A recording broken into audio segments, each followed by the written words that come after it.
तो बच्चों आज हम देखेंगे अर्थमेटिक टेस्ट सेक्शन 2 पार्ट 1। हमने सेक्शन 1 देख लिया था, ठीक है, जहां पर फिगर वाले क्वेश्चन से 40 क्वेश्चन। अब हम अर्थमेटिक के देखेंगे और हमारा पहला क्वेश्चन है a group of 80 students went on a picnic. 80 बच्चों का समूह पिकनिक पर जाता है। 20% of the students 20% of the students are girls and rest are boys. 20% girls हैं और बाकी लड़के हैं, मतलब 80% लड़के हैं। How many girls should replace the boys so as to make the boys 70%। कितनी लड़कियां लड़कों को रिप्लेस कर दें, लड़कों को हटा के उसकी जगह पर लड़कियों को रख दें ताकि लड़के 70% हो जाएं। अभी लड़के कितने हैं? 80% हैं। बॉयज कितने हैं? 80% हैं। अब कुछ लड़कों को हटा दिया जाए और उसकी जगह पर लड़कियों को रख दिया जाए ताकि लड़के 70% हो जाए, मतलब कि 10% लड़कों को हटा दिया जाए।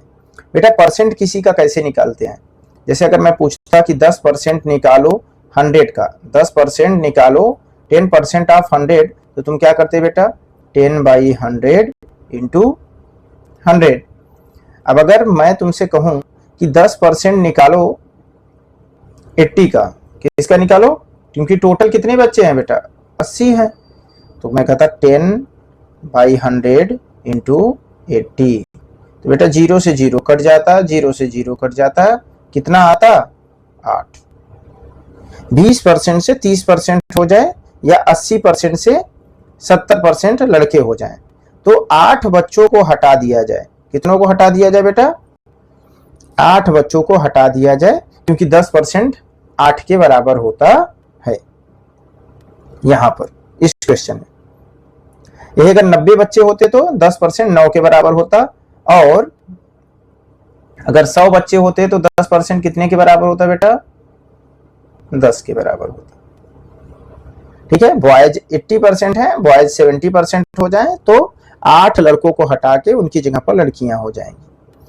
1250 metre long train cover a distance of 1 kilometre in 2 minutes. बेटा ट्रेन जो है वो 1250 मीटर लंबी है और 2 मिनट में वो 1 किलोमीटर जाती है। It crosses another stationary train in 4 minutes. वो एक दूसरी खड़ी हुई ट्रेन, रुकी हुई ट्रेन को पार करती है कितने मिनट में बेटा? 4 मिनट में। The length of the stationary train is, तो जो रुकी हुई ट्रेन है उसकी लंबाई क्या होगी? बेटा अगर हम पार करेंगे तो हम कहेंगे कि ये हमारी पहली ट्रेन है 1250 मीटर की, और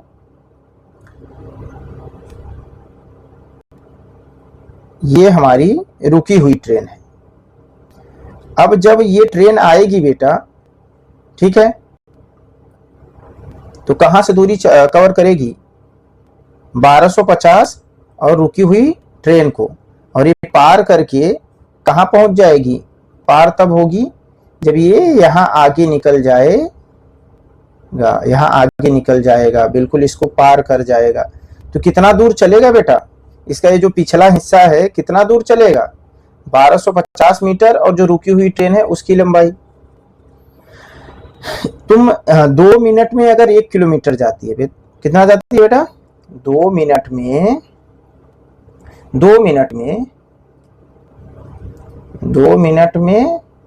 1 किलोमीटर, तो 4 मिनट में कितनी जाएगी बेटा? दुगुना कर दो, 2 किलोमीटर। कितनी जाएगी? 2 किलोमीटर। 2 किलोमीटर का मतलब बेटा 2000 मीटर।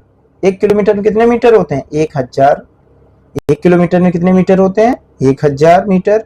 तो 2 किलोमीटर में 2000 मीटर। 1250 मीटर क्या कहते हैं? पहली ट्रेन है। दूसरी ट्रेन कितनी होगी बेटा? अगर टोटल लंबाई यहां से यहां तक 2000 मीटर है, उसमें से 1250 मीटर को घटा दो, 2000 में से 1250 को घटा दो, तो 0, 5, 10 में से 5 गया 5, अब क्या बचा यहाँ बेटा? 9, 9 में से 2 गया 7। ठीक है, अब 1 बचा आगे, 1 में से 1 गया 0। तो दूसरी ट्रेन कितनी बड़ी होगी बेटा? 750 मीटर। कितनी होगी? 750 metre. Rahim got 10 marks more than Dinesh. Rahim 10 number ज्यादा पाते हैं दिनेश से। And George got 25 less than Rahim. और जो जॉर्ज है वो 10 कम पाता, 25 नंबर, ठीक है, जॉर्ज जो है 25 नंबर कम पाता है रहीम से। The total marks of all the 3 are 235। और दिनेश, रहीम और जॉर्ज तीनों का मार्क्स अगर जोड़ दिया जाए तो कितना आता है बेटा? 235। The marks of George R, तो जॉर्ज का मार्क्स क्या होगा? किसका मार्क्स पूछा जा रहा है बेटा? जॉर्ज का। अब रहीम जो है वो 10 मार्क्स से ज्यादा पाता है दिनेश से। बेटा अगर मैं दिनेश को x मानता हूं तो रहीम कितना होगा? x + 10, क्योंकि रहीम 10 नंबर ज्यादा पाता है दिनेश से। तो रहीम हो गया x + 10, दिनेश हो गया x, बचे जॉर्ज। जो जॉर्ज है वो 25 नंबर कम पाते हैं रहीम से। जॉर्ज क्या है? रहीम से 25 नंबर कम। रहीम से 25 नंबर कम का मतलब है x + 10 थे रहीम, उसमें 25 घटा दो तो कितना आएगा बेटा? x - 15। 25 में से 10 घटाओ, x - 15। ये कौन है? जॉर्ज। और हमें जॉर्ज का ही मार्क्स चाहिए भी, लेकिन तीनों लोगों को जोड़ने पर कितना आ रहा है बेटा? दिनेश x है, रहीम x + 10 है और जॉर्ज x - 15 है। दिनेश, रहीम और जॉर्ज तीनों को जोड़ने पे आ रहा है बेटा 235। बेटा x आपस में जुड़ जाएंगे तो 3x हो जाएंगे। 1 पैकेट, 2 पैकेट, 3 पैकेट, ऐसे समझो x को। तो 3x, अब 10 है -15 है तो कितना होगा बेटा? घट जाएगा ना, -5 आएगा, माइनस वाला बड़ा है, 235। अब हम -5 को बेटा, ठीक है, लेफ्ट से राइट ले जाएंगे तो साइन चेंज हो जाती है। ये लीनियर इक्वेशन है, साइन चेंज हो जाएगी। तो ये जो 235 है, अब 5 इधर आएगा बेटा तो प्लस हो जाएगा, तो क्या हो जाएगा? 240। ये 3x का मतलब है 3 × x, 3 × x, 3 × x है बराबर 240। तो x बराबर बेटा 240। ये जो गुणा में है ना बेटा, जब इसको हम राइट साइड ले जाएंगे तो भाग में आ जाएगा, अपान में। तो 3 से कट करेंगे, 3 × 8 = 40, 80 आएगा। x की वैल्यू 80। अब जॉर्ज कितना है? जॉर्ज की वैल्यू थी x - 15, x की वैल्यू थी 80, 80 में से 15 घटाओ, कितना आएगा बेटा? 65। तो जॉर्ज का मार्क्स क्या होगा? 65। तुमसे दिनेश का मार्क्स पूछता तो कितना होता? 80। और रहीम का मार्क्स पूछता तो कितना होता? 90, x + 10। सिंप्लीफिकेशन करना है बेटा, ये बोर्ड-मास का क्वेश्चन है। बोर्ड-मास में सबसे पहले बेटा ब्रैकेट को किया जाता है। ब्रैकेट में भी सबसे पहले बार ब्रैकेट, फिर स्मॉल ब्रैकेट, फिर कर्ली ब्रैकेट और फिर बिग ब्रैकेट, ठीक है, या स्क्वायर ब्रैकेट, ठीक है। बोर्ड-मास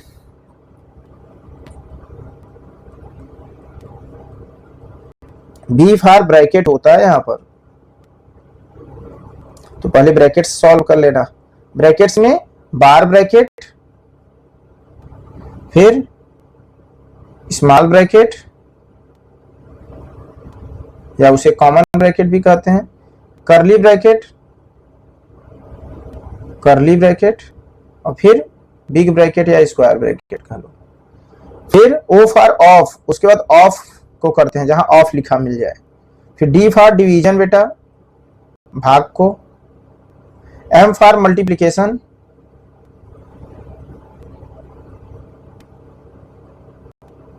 ए for addition, S for subtraction.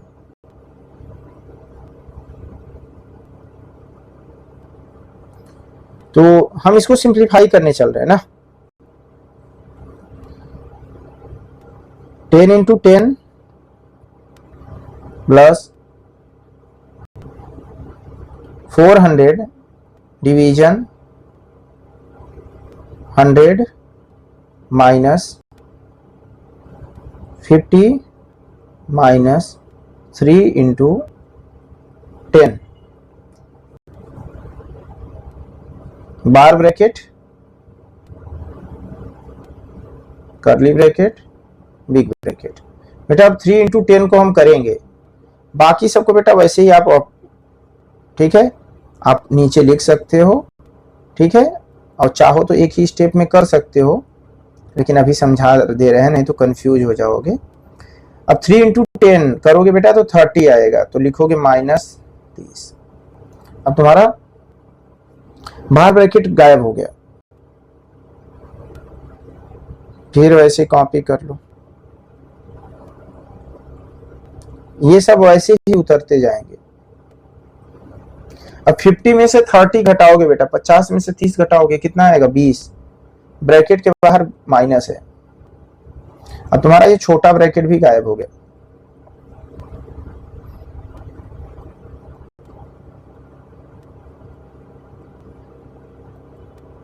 Hundred में से 20 घटाओगे बेटा कितना आएगा, 100 में से 20 घटाने पे कितना आता है 80।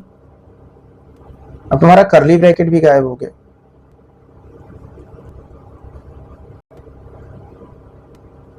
चार 400 को 80 से भाग करोगे कितना आएगा बेटा 400/80 कर लोगे कितना आएगा, 0 से 0 8 5 जा 40, क्या बचा बेटा 5। 10 इंटू 10 कितना होता है 100, 100 प्लस 5 105, ठीक है। तो आंसर क्या आया बेटा ऑप्शन डी 105।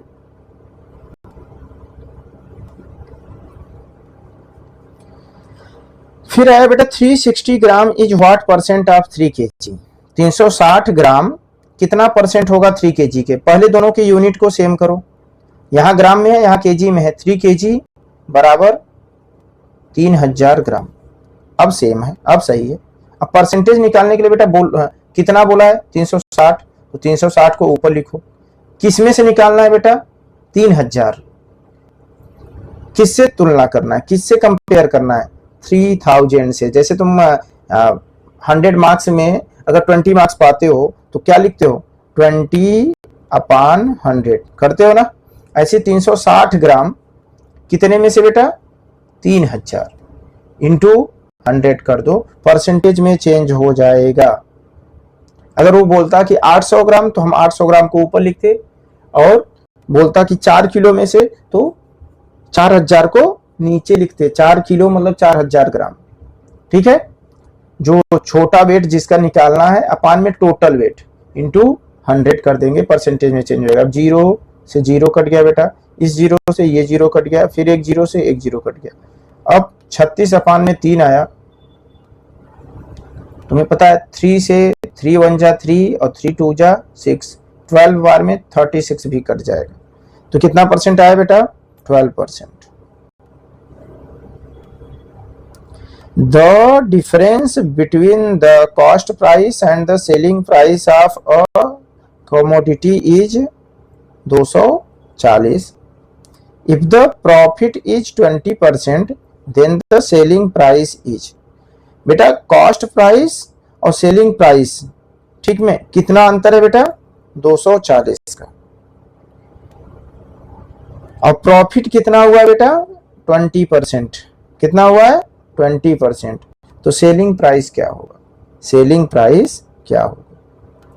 अच्छा ये बताओ सेलिंग प्राइस क्या होता है, कॉस्ट प्राइस और प्लस प्रॉफिट। कितने का खरीद के लाए हैं उसमें प्रॉफिट जोड़ के, वही तो सेलिंग प्राइस होता है, वही तो सेलिंग प्राइस होता है। और यहां पर कॉस्ट प्राइस और सेलिंग प्राइस में अंतर कितने का है बेटा, the difference between the cost price and selling price. तो अगर बेटा हम प्रॉफिट को इधर ही रखते, प्रॉफिट को हम इधर ही रखते तो सेलिंग प्राइस इधर ही रहता, कॉस्ट प्राइस को इधर भेजते तो माइनस ना हो जाता। तो मतलब सेलिंग प्राइस में से कॉस्ट प्राइस घटाने पे मुझे क्या निकल के आता है बेटा प्रॉफिट। क्या निकल के आता है प्रॉफिट। और प्रॉफिट कितना है बेटा यहाँ पर 240 का। और 240 कितने के बराबर है बेटा? 20% के बराबर है। कितने परसेंट के बराबर है? 20% के बराबर है। ठीक है, तो तुम कहोगे 20% ऑफ कॉस्ट प्राइस बराबर कितना है बेटा? 240। 20% किसका निकालते हैं? कॉस्ट प्राइस का ही 20% कितने के बराबर है बेटा? 240 के। कॉस्ट प्राइस होता क्या है? किसी भी ऑब्जेक्ट का दाम, जैसे अगर तुम 50 रुपए में कोई भी आइटम खरीदे हो तो वो उसका कॉस्ट प्राइस है। उसको बेच रहे हो 60 रुपए में तो 60 रुपए उसका सेलिंग प्राइस है। ठीक है, तो 20% हम कॉस्ट प्राइस जब निकाल रहे हैं तो कितना है बेटा? 240। ठीक है, तो बोलेंगे 20/100 इंटू CP इक्वल टू 240। तो CP इक्वल टू बेटा क्या आएगा?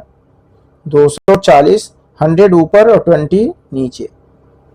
0 से 0 कट गया, 2 से 2 5 जा 10 कट गया, मल्टीप्लाई करेंगे 5 0 0, 5 4 जा 20, 2 कैरी, 5 2 जा 10 टू 12। तो बेटा कॉस्ट प्राइस आया 1200। सेलिंग प्राइस क्या होता है? सेलिंग प्राइस होता है कॉस्ट प्राइस में प्रॉफिट को जोड़ना। अभी कॉस्ट प्राइस आया 1200। 1200 में प्रॉफिट कितना था बेटा? 240 का। तो दोनों को जोड़ देंगे, 1200 में 240, 1200 में 240, तो क्या आएगा? 1440। 1440 आया बात समझ में? प्रॉफिट एंड लॉस का ये चैप्टर है। The length, width and height of a water tank are 11 metre, 10 metre and 9 metre respectively. The tank is filled with water up to 6 meter height. The empty proportion of the water tank is, बेटा length, width और height water tank का दे दिया है। लंबाई है 11 metre, चौड़ाई है 10 metre और हाइट है 9 मीटर। टैंक को फिल किया गया कितना मीटर तक बेटा? 6 मीटर तक भरा गया। तो खाली कितना है? टैंक खाली कितना है? 3 मीटर खाली है ना बेटा, जैसे ये टैंक रहता।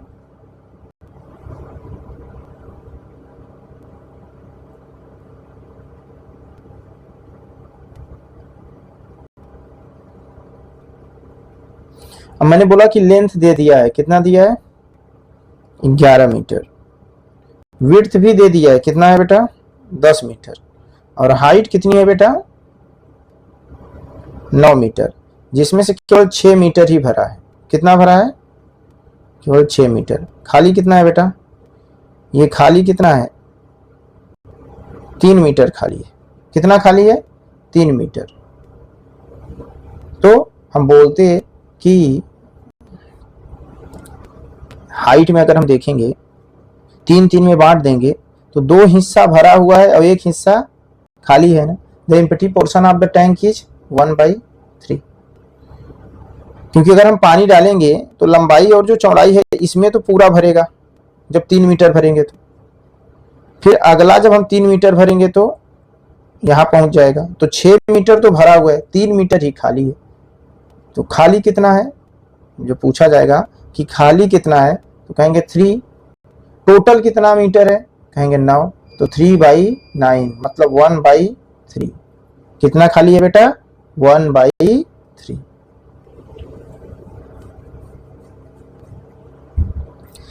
How many rectangular tiles of dimension 10 centimetre and 8 centimetre are required to cover the floor of a hall having dimension 12 metre and 10 metre. बेटा फ्लोर है जहां टाइल्स लग रहा है।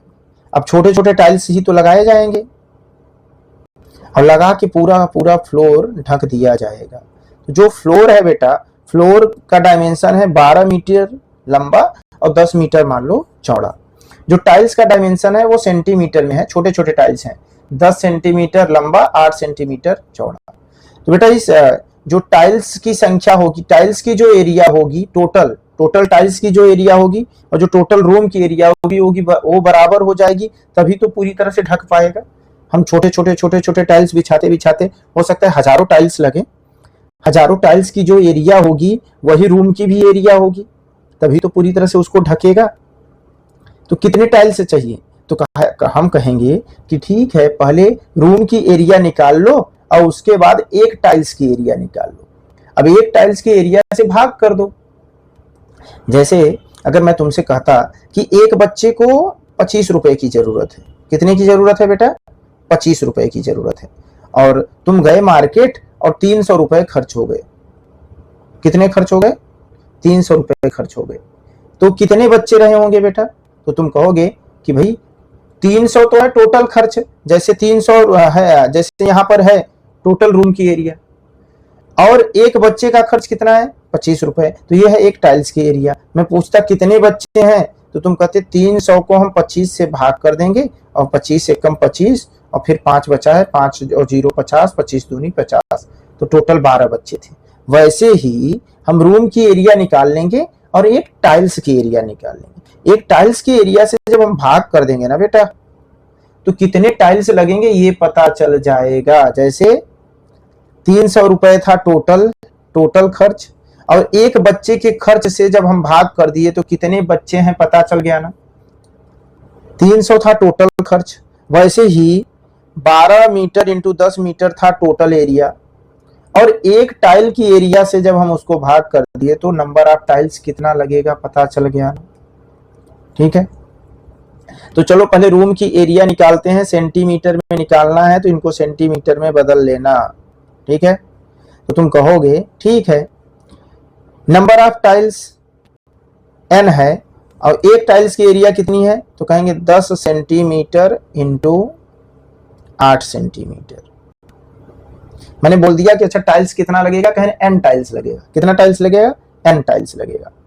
ये n टाइल्स की एरिया कितनी होगी? जितना रूम की एरिया होगी। रूम की एरिया कितनी है? 1200 सेंटीमीटर। 12 मीटर मतलब बेटा 1200 सेंटीमीटर, और 10 मीटर का मतलब बेटा 1000 सेंटीमीटर।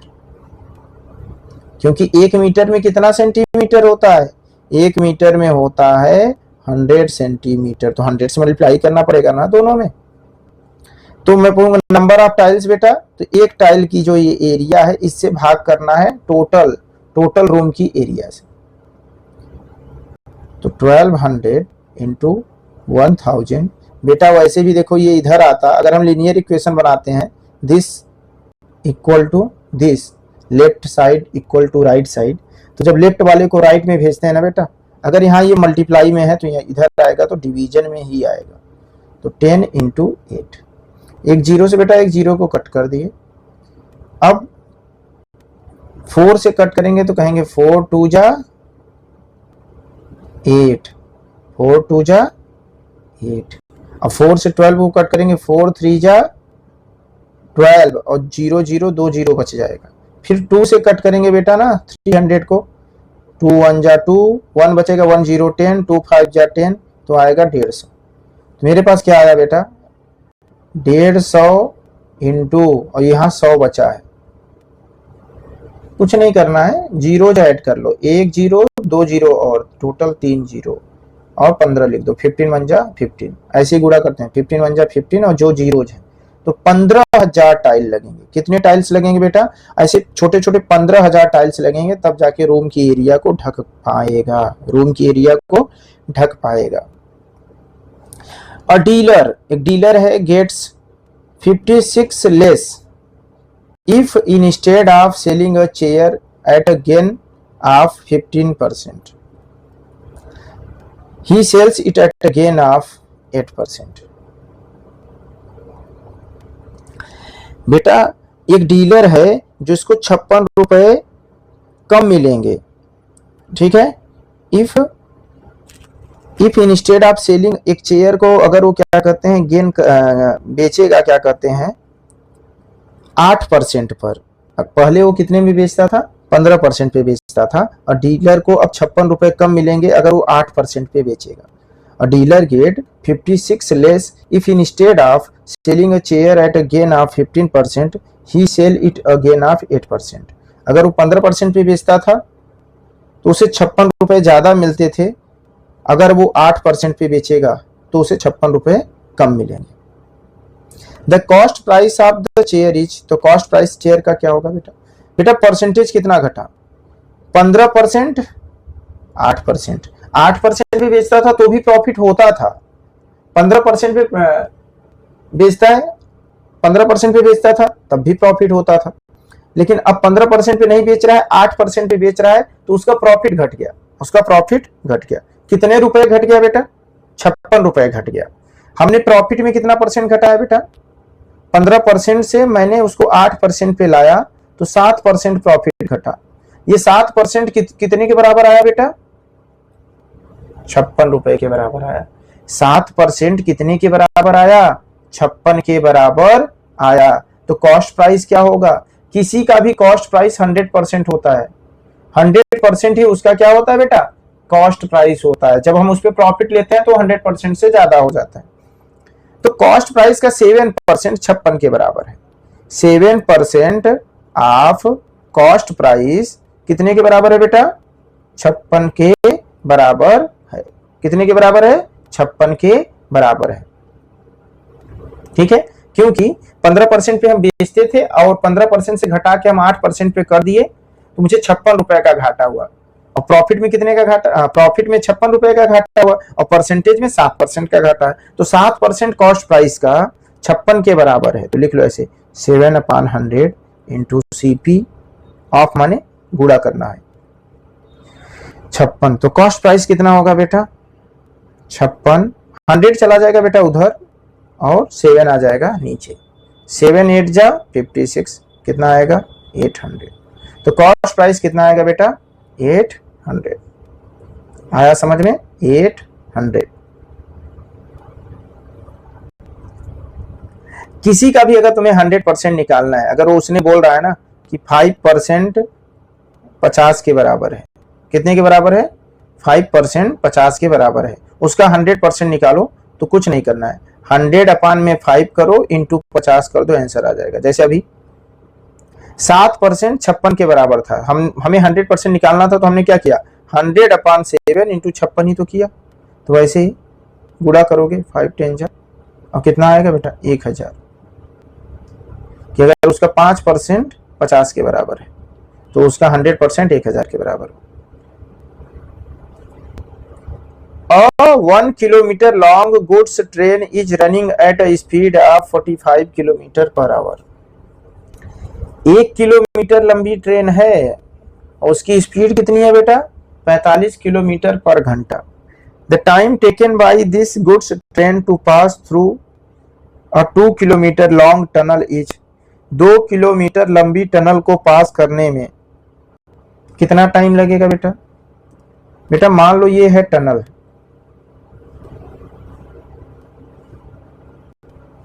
ये ट्रेन आ रही है। अब ये ट्रेन 1 किलोमीटर लंबी है, पास कब करेगी बेटा? ये इसका मान लो मुंह है, जब ये ट्रेन ऐसे निकल जाएगी ना, ये इसका मुंह, तो कितना दूर चलेगी बेटा? यहां से अगर देखेंगे तो कहेंगे 2 किलोमीटर टनल और 1 किलोमीटर ट्रेन, टोटल कितनी किलोमीटर चलेगी? 3 किलोमीटर चलेगी तब पास होगी। 3 किलोमीटर मुंह भर यहां निकल जाने से पास तो होगा नहीं, पूरा ये पीछे वाला भी हिस्सा निकलना चाहिए। 2 किलोमीटर टनल और 1 किलोमीटर खुद की ट्रेन, टोटल 3 किलोमीटर उसे चलना पड़ेगा। तो 3 किलोमीटर चलने में कितना टाइम लगेगा? ये देख लो, स्पीड तो पता ही है, स्पीड पता है 45 किलोमीटर पर घंटा। ठीक है, 45 किलोमीटर पर घंटा। तो ऐसे कहोगे कि 45 किलोमीटर हो जाएगी 1 घंटा, मतलब 60 मिनट। तो 1 किलोमीटर बेटा कितने में जाएगी? यूनिटरी मेथड क्या कहता है? 1 किलोमीटर निकालने के लिए 45 से पहले भाग तो करो, तो इतना मिनट लगेगा। 60/45 मिनट लगेगा 1 किलोमीटर। मैं कहूंगा 3 किलोमीटर, 1 किलोमीटर का पता चल गया तो 3 से गुणा कर दो 1 किलोमीटर वाले में। तो 1 किलोमीटर जाने में कितना समय लगता था? 60/45। 3 किलोमीटर जाने में 3 का मल्टीप्लाई कर दिए। अब 3 से 45 कट जाएगा बेटा, 3 1 जा 3, 3 5 जा 15। अब 15 से 60 कट जाएगा, 15 चौका 60। आंसर क्या है बेटा? 4 मिनट। 4 मिनट लगेगा उस ट्रेन को पास करने में। कितना? 4 मिनट।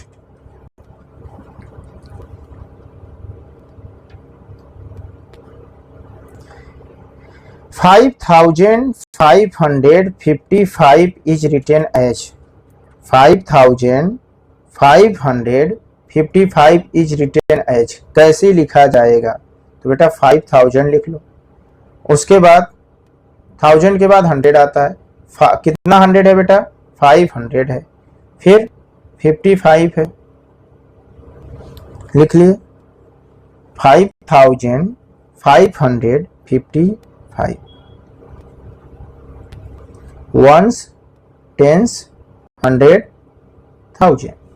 1000 पर है 5, 100 पर भी है 5, ठीक है। टेंस पर 55,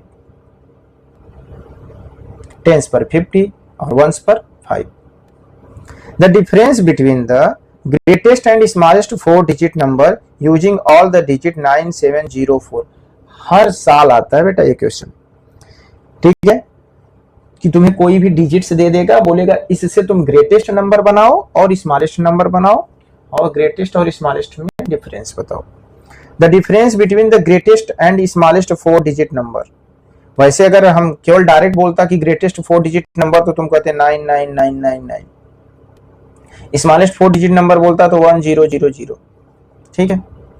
लेकिन यहां पर इस्तेमाल करना है फिक्स नंबर है, तो ग्रेटेस्ट लिखने के लिए पहले सबसे बड़ा नंबर 9, उसके बाद बेटा 7, उसके बाद छोटा 4 और सबसे लास्ट में 0। स्मॉलेस्ट लिखने के लिए बेटा सबसे पहले 0 मत लिख देना, क्योंकि 0 आगे नहीं लिखा जाता है। तो सबसे छोटा इसमें कौन है बेटा? 4, उसके बाद 0 लिखो, फिर उससे बड़ा और लास्ट में सबसे बड़ा। तो बेटा ये ग्रेटेस्ट नंबर हो जाएगा, ये स्मॉलेस्ट, और दोनों में अंतर घटा दो।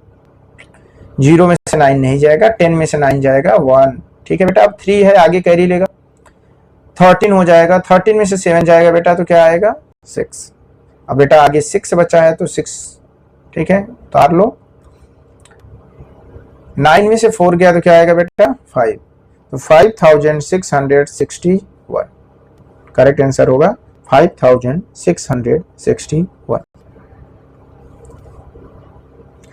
The sum of 2 number is, 2 number का जोड़ है बेटा 8 एंड दियर प्रोडक्ट इज 15 और उनका गुणा है 15। Correct. What is the sum of their reciprocal? तो क्या होगा उनका उल्टा जोड़ने पर? What is the sum of their reciprocals? The sum of 2 numbers, 2 number को जोड़ना, ठीक है। अब 2 नंबर मान लो बेटा, एक नंबर x है तो दूसरा नंबर क्या होगा? 8 माइनस x, क्योंकि दोनों को मिला के 8 हो जाएगा। एक नंबर x है तो दूसरा नंबर 8 माइनस x हो जाएगा, ठीक है। और उनका मल्टीप्लाई करने पर कितना आ रहा है बेटा? 15 आ रहा है। मल्टीप्लाई करने पे कितना आ रहा है? 15 आ रहा है। मतलब x इंटू 8 माइनस x का गुणा करने पर कितना आ रहा है बेटा? 15 आ रहा है। एक नंबर x है, दूसरा 8 माइनस x है, दोनों को अगर जोड़ दोगे ना बेटा तो x x कैंसिल हो जाएगा, फिर से 8 ही तो आएगा, ठीक है। अब इनका मल्टीप्लाई करेंगे बेटा तो ये क्या हो जाएगा? 8x और x का इससे मल्टीप्लाई करेंगे minus x square equal to 15। बेटा x को अगर हम दूसरे साइड लेके जाएं तो वो पॉजिटिव हो जाएगा, एक्स स्क्वायर हो जाएगा, minus x square plus x square हो जाएगा।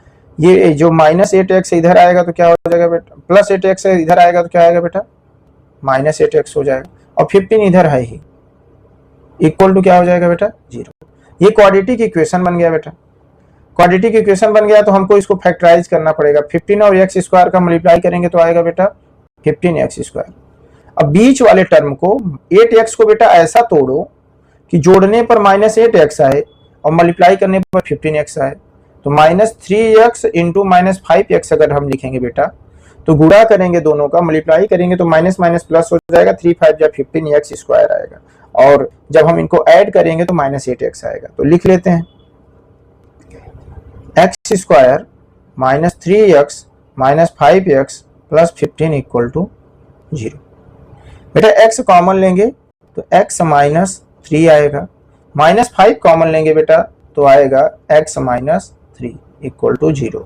देखो इसमें x है, x स्क्वायर का मतलब है 2 बार x इंटू एक्स, ठीक है, और माइनस 3x में भी x है तो x ले लेंगे, माइनस x ले लेंगे तो 3 बस बचेगा, x बस लेंगे तो माइनस 3 बचेगा। ऐसे ही माइनस 5x और माइनस 15 में 5 दोनों में है, 5 से 5 1 जा 5 और 5 3 जा 15, तो जब माइनस 5 ले लेंगे बेटा तो केवल प्लस x बचेगा, और जब 15 में से माइनस निकाल लेंगे तो एक माइनस 3 बचेगा, क्योंकि माइनस माइनस मल्टीप्लाई करने पे प्लस होता है, ठीक है। तो प्लस 15 कब था, जब माइनस 5 इंटू माइनस 3 करेंगे तो प्लस 15 होगा, उसमें से अगर एक माइनस 5 निकाल लेंगे तो एक माइनस हो जाएगा, साइन चेंज हो जाती है, माइनस को कॉमन लेने पर साइन चेंज हो जाती है।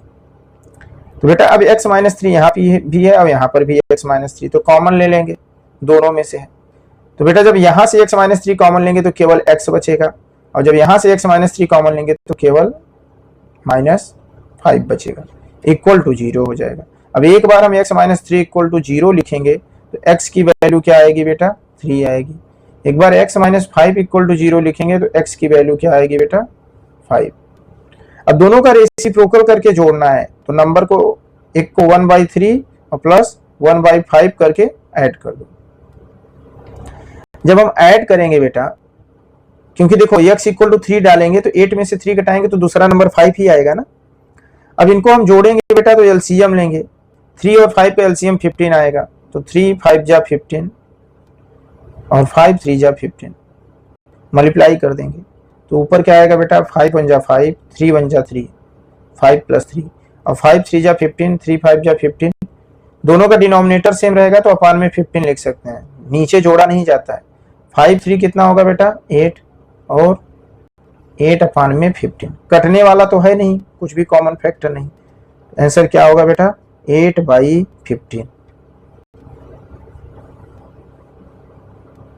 ठीक है, तो बेटा ये ऐसे क्वेश्चंस क्लास 10th तक में आते हैं, जो क्वेश्चंस यहाँ पर है ऐसा क्वेश्चन क्लास 10th में भी आता है और तुम्हारे क्लास 5th के नवोदय में भी आ जाता है,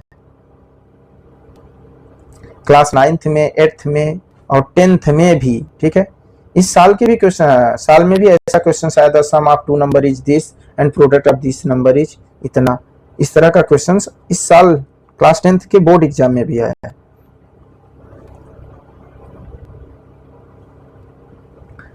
ठीक है, इसका शॉर्टकट भी देखो कर सकते थे। अब अगर हम सम ऑफ 2 नंबर, एक नंबर x है और दूसरा नंबर क्या है बेटा, 8 माइनस एक्स है, तो x प्लस 8 माइनस एक्स को जब हम जोड़ते हैं तो कितना आता है बेटा, 8, और जब हम उनका मल्टीप्लाई करते हैं x इंटू 8 माइनस एक्स का मल्टीप्लाई करते हैं तो कितना आता है बेटा, 15, कितना आता है, 15। अब कह रहा है इनका रेसिप्रोकल करो, तो हम कहेंगे ठीक है 1/x प्लस 1 अपान में 8 माइनस एक्स कितना आएगा। तो जब हम इसको करेंगे तो हम डिनोमिनेटर में एलसीएम लेंगे, तो एलसीएम आएगा x इंटू 8 माइनस एक्स, तो जब यहाँ x है तो 8 माइनस एक्स से मल्टीप्लाई करना पड़ेगा, और यहाँ 8 माइनस एक्स है तो यहाँ x से मल्टीप्लाई करना पड़ेगा ऊपर नीचे। तो बेटा अभी ऊपर हमने 8 माइनस एक्स प्लस एक्स की वैल्यू क्या थी, 8 थी, और दोनों का मल्टीप्लाई की वैल्यू कितनी थी बेटा, 15 थी, तो 8/15 आ गया, बिना क्वाड्रेटिक इक्वेशन को सॉल्व किए, बिना रूट को निकाले आया। क्योंकि हम अच्छा अगर हम 2 नंबर मान लेते हैं, ऐसा मान लेते हैं एक नंबर x है दूसरा नंबर y है, तब हम बोलते हैं x plus y equal to बेटा, तो कहते 8, और कहते x into y equal to बेटा, तो कहते कि 15, कहते दोनों का रेसिप्रोकल करके जोड़ो तो 1/x प्लस 1/y करते, तो जब हम दोनों का एलसीएम लेते तो आता xy, तो जब x है तो y से मल्टीप्लाई, और जब y है तो x से मल्टीप्लाई। अब x प्लस वाई की वैल्यू अभी क्या थी बेटा 8 और x इंटू वाई की वैल्यू क्या थी बेटा 15 आया। आंसर क्या होगा 8/15। समझ में आ गया। Question number 54, the HCF of 2 के पावर 2, 3 के पावर 3, 5 के पावर 5 पहला, दूसरा है 2 के पावर 3, 3 के पावर 2, 5 के पावर 2 इंटू 7 एंड तीसरा है 2 के पावर 4, 3 के पावर 4, 5 के पावर 1 एंड 7 के पावर 2 इंटू 13। तो जब हम HCF निकालते हैं बेटा तो HCF का मतलब होता है common factor, highest common factor, जो फैक्टर सब में कॉमन हो। तो यहाँ पर हम लोवेस्ट पावर लेंगे, ठीक है। जैसे 2 के पावर 2, 2 के पावर 3, 2 के पावर 4, तो सबसे छोटा पावर किस में है 2 के पावर 2। फिर हम 3 को जब देखेंगे तो 3 के पावर 3, 3 के पावर 2 एंड 3 के पावर 4, तो 3, 2, 4, तो सबसे छोटा पावर 3 के पावर 2। फिर 5 के पावर 5 है बेटा, 5 के पावर 2 है और 5 के पावर 1 है, तो 5 का सबसे छोटा पावर क्या है 5 के पावर 1। 2, 3, 5 ही पहले वाले में है, बाकी और 7 और जो है वो सब में है ही नहीं, तो उसको हम नहीं लेंगे। 13 भी सब में नहीं है तो हम उसको नहीं लेंगे। हम उसी पावर को लेंगे जो सब में है और जो सबसे छोटा पावर है, ठीक है। तो हमारा करेक्ट आंसर होगा ऑप्शन डी, 2 के पावर 2, 3 के पावर 2 एंड 5 के पावर 1। अगर यही एलसीएम बोलता बेटा तो जो हाईएस्ट पावर है मैं उसको लेता। जैसे 2 के पावर 2 में हाईएस्ट पावर 2 के पावर 4 है तो हम 2 के पावर 4 लेते। फिर 3 में हाईएस्ट पावर 3 के पावर 4 है तो 3 के पावर 4 लेते। 5 में हाईएस्ट पावर 5 के पावर 5 है तो 5 के पावर 5 लेते। उसके बाद 7 के पावर 1 है तो 7 के पावर 1 एंड 7 के पावर 2 तो 7 के पावर 2 लेते। और फिर 13, ये होता हमारा एलसीएम। एलसीएम में हाईएस्ट पावर लेंगे और एचसीएफ में lowest power. If 15 is the sum of 3 consecutive number, then the square of the middle term. Consecutive मतलब होता है बेटा लगातार, जैसे 5, 6, 7 लगातार है, 3, 4, 5 लगातार है। तो अगर हमारा नंबर एक x होगा तो दूसरा x प्लस 1 होगा और तीसरा x प्लस 2 होगा। तीनों का जोड़ कितना हो रहा है बेटा 15 हो रहा है। तो x प्लस x तो क्या होगा 3x होगा। 1 प्लस 2 क्या होगा 3 होगा। बेटा 3 को हम लेफ्ट से राइट लाएंगे तो प्लस से माइनस हो जाएगा। तो 15 में से 3 घटाएंगे बेटा तो 12 आएगा। बोलूंगा x इक्वल टू क्या होगा तो कहोगे 12। ये 3 बेटा यहाँ मल्टीप्लाई में है ना, राइट साइड में जाएगा तो डिवीजन में हो जाएगा, अपान में 3 आएगा, अपान में 3। तो 3 4 जा 12। तो x की वैल्यू 4 आई बेटा, तो 4 होगा, 5 होगा और 6 होगा। जोड़ के देखो 15 आता है ना। अब बोल रहा है कि then the square of the middle term, middle number. तो 5 का स्क्वायर क्या होता है बेटा 25। 5 का स्क्वायर मतलब है 5 इंटू 5 का स्क्वायर का मतलब है 5 इंटू 5 क्या होता है बेटा 25। A number with 4 or more digit is divisible by 8 if the divisibility rule, अगर तुम्हें 8 का याद होगा बेटा तो 8 का डिविजिबिलिटी रूल ये कहता है कि अगर उसके लास्ट के 3 डिजिट्स 8 से डिविजिबल हैं तो वो नंबर भी 8 से डिविजिबल होगा, लास्ट के 3 डिजिट्स। तो बोला कि नंबर इज इवन, तो इवन होने से वो 8 डिविजिबल नहीं हो जाएगा। 6 भी इवन है लेकिन क्या डिविजिबल है नहीं।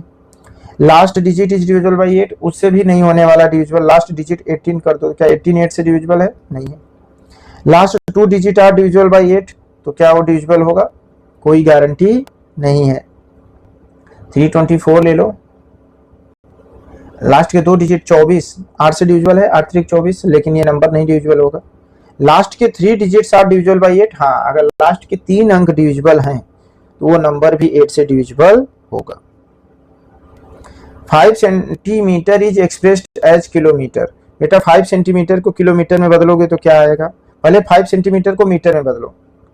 5 सेंटीमीटर है, मीटर में बदलने के लिए बेटा 1000 से क्या कर दोगे, 100 से क्या कर दोगे भाग। देखो 1 सेंटीमीटर में कितना मीटर होता है, 1 मीटर में कितना सेंटीमीटर होता है 100, कितना होता है 100। तो अब मैं बोलूं कि इसको मीटर में बदलने के लिए सेंटीमीटर है, मीटर में बदलने के लिए मैं बोलता कि 1 सेंटीमीटर बराबर, तो तुम कहते 1 मीटर अपान 100, 1 मीटर अपान 100, तो ये क्या हो जाता 1 सेंटीमीटर। 1 मीटर का 100 टुकड़ा कर दूंगा तो 1 सेंटीमीटर होगा। तो बेटा 5 इंटू 1 सेंटीमीटर है। अब मैं ऐसा लिख सकता हूं ना कि 5 इंटू 1/100, तो ये कहाँ में बदल जाएगा, मीटर में। 1 मीटर में कितने किलोमीटर, 1 किलोमीटर में कितने मीटर बेटा, 1000 मीटर। तो मैं बोलता 1 मीटर बराबर बेटा, तो तुम कहते 1 किलोमीटर अपान में 1000। 1 किलोमीटर को जब हम 1000 टुकड़ा करेंगे, ठीक है, तो चलो मल्टीप्लाई बाई 1 मीटर। इसी 1 मीटर की ही जगह पर मैं क्या लिख दूंगा, 1 किलोमीटर अपान में 1000। तो बेटा एक बार 100 से भाग, एक बार 1000 से भाग, टोटल क्या हो जाएगा 5 अपान में 50, 1 2 3 4 5, तो 5 प्लेस पे दशमलव लगाना पड़ेगा बेटा। तो 5 0 0 0 0, अब है नहीं, दशमलव यहां से शुरू करेंगे, 1 2 3 4 5, ठीक है, जब भाग कर लेंगे तो अभी तो दशमलव यहीं पर है, तो 5 0, तो 5 प्लेस पे दशमलव, तो आंसर क्या होने वाला है बेटा 1 2 3 4 5, ऑप्शन सी। इतना किलोमीटर, 5 सेंटीमीटर को जब किलोमीटर में चेंज करेंगे।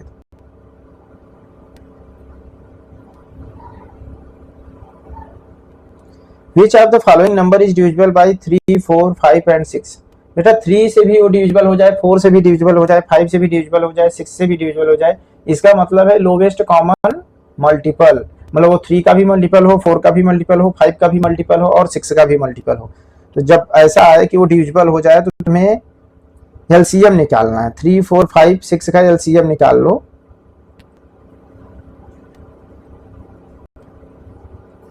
टू से करोगे 3 नहीं कटेगा लेकिन 2 4 कटेगा, 2 2 जा 4, 5 नहीं कटने वाला है लेकिन 2 3 जा 6, फिर 2 से डिवाइड करो, 3 नहीं कटेगा, 2 1 जा 2 5 एंड फिर 3, फिर 3 से डिविजिबल करो बेटा, तो 1 जा ये तो 5 है और ये भी 1, अब 5 से कर लो बेटा, सब 1 हो जाएंगे।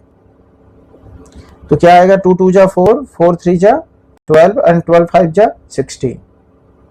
तो बेटा 60 3 से भी डिविजिबल हो जाएगा 20 बार में, 4 से डिविजिबल हो जाएगा 15 4 जा 15 बार में, 5 से डिविजिबल हो जाएगा 12 5 जा एंड 6 से डिविजिबल हो जाएगा 6 10 जा। तो कौन सा नंबर है जो 3 4 5 6 से डिविजिबल हो, ऐसा अगर जब भी आए तो आपको क्या करना है, एलसीएम निकालना है।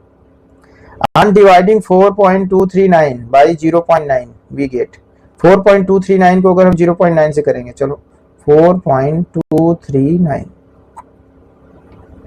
को हम 0.9 से करेंगे बेटा, पहले तो दशमलव हटाओ नीचे से डिनोमिनेटर से।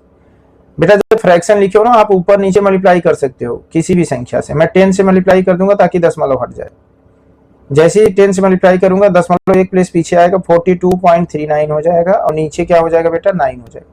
अब 9 से डिवाइड कर लो, 9 से डिवाइड कर लो, 42.39, तो 9 4 जा क्या करोगे बेटा 36, 6 आएगा। उसके बाद बेटा दशमलव लगाओगे तो 3 निकल आएगा, 9 7 जा 63, कट जाएगा बेटा, फिर 9 उतरेगा बेटा, 9 1 जा 9, कट गया। तो क्या आया बेटा 4.71। तो दशमलव का ये केवल भाग था, डेसिमल का भाग था और कुछ नहीं था। यहाँ दोनों में दशमलव था तो दशमलव मुझे हटाना पड़ेगा, एक प्लेस यहाँ से हटाऊंगा पीछे तो एक प्लेस यहाँ भी पीछे हटाऊंगा। माई वॉच, मेरा घड़ी जो है वो 7:05 दिखा रहा है मॉर्निंग का, और इट इज 25 मिनट फास्ट, मतलब 25 मिनट ज्यादा बता रहा है, 25 मिनट फास्ट है तो 25 मिनट कम करना पड़ेगा फास्ट है तो। द करेक्ट टाइम क्या होगा बेटा, तो घटा लो, 7:05 में से तुम्हें 25 मिनट घटाना है बेटा।